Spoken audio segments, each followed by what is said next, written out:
السلام علیکم ورحمۃ اللہ وبرکاتہ۔ نحمدہ و نصلی علی رسولہ الکریم۔ ناظرین کرام، علامہ احسان الہی ظہیر یہ غیر مقلدین کے بڑے محقق ہو کر گزرے ہیں، ان کے بڑے خطیب ہیں، ان کے علماء میں بڑے علماء میں ان کا شمار ہوتا تھا۔ بڑا نام ہے غیر مقلدین کا علامہ احسان الہی ظہیر کا، اور بہت بڑی تقریریں کیا کرتے تھے گرجدار آواز میں علامہ احسان الہی ظہیر صاحب۔ انہوں نے ایک چیلنج کیا اور وہ چیلنج خود بخود دم توڑ گیا۔ چیلنج کیا تھا اور خود بخود دم کیسے اس نے توڑا، وہ ہم آپ کو سمجھاتے ہیں اور چیلنج بھی سناتے ہیں۔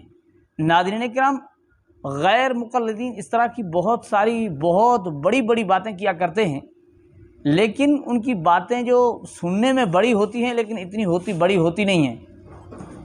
وہ خود بخود اپنی باتوں سے یوں سمجھیں اپنے اصولوں سے ہٹ جاتے ہیں، وہاں ٹھہرتے نہیں۔ جو ان کے اصول ہوتے ہیں یا ان کے وہ جو دعویٰ کرتے ہیں ان پر وہ ٹھہرتے نہیں ہیں۔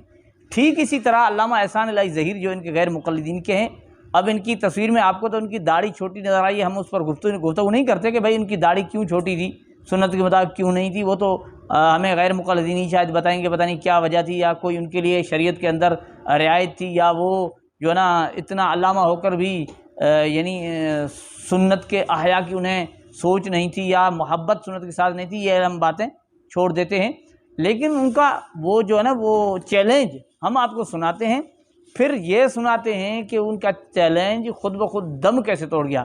تو ناظرین پہلے آپ خود سن لیجئے علامہ احسان الہی ظہیر غیر مقلدین کے محقق کا چیلنج، کہ وہ چیلنج کیا تھا۔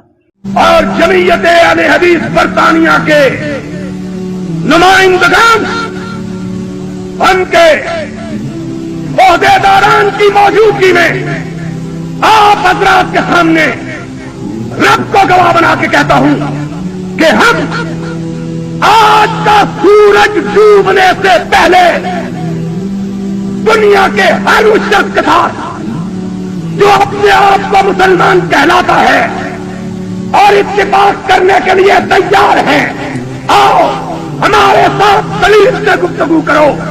دلیل وہ ہوگی جو رب نے اپنے قرآن میں بیان کی یا محمد نے اپنے فرمان میں بیان کی۔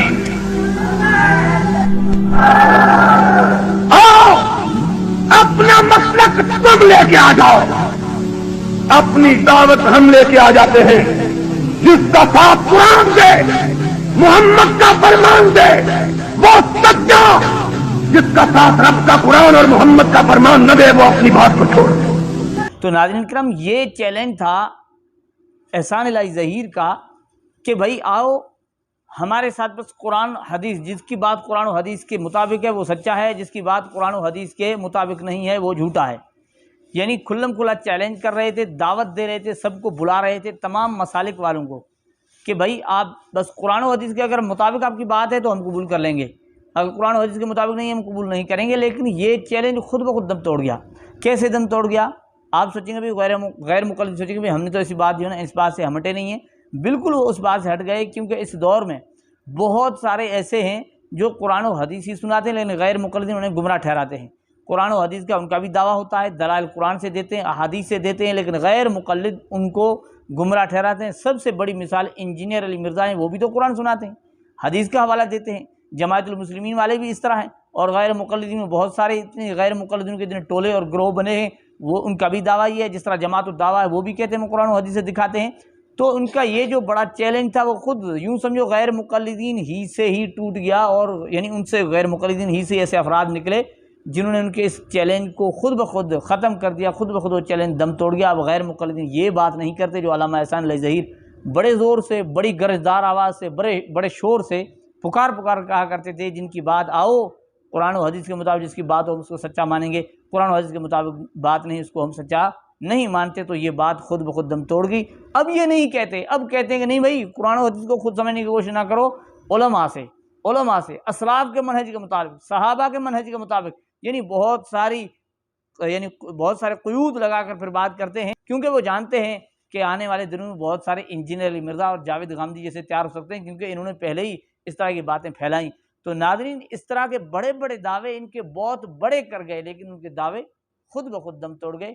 اللہ جل جلالہ ہمیں غیر مقلدین کی حقیقت کو سمجھنے کی توفیق عطا فرمائے۔ یہ ہے حقیقت۔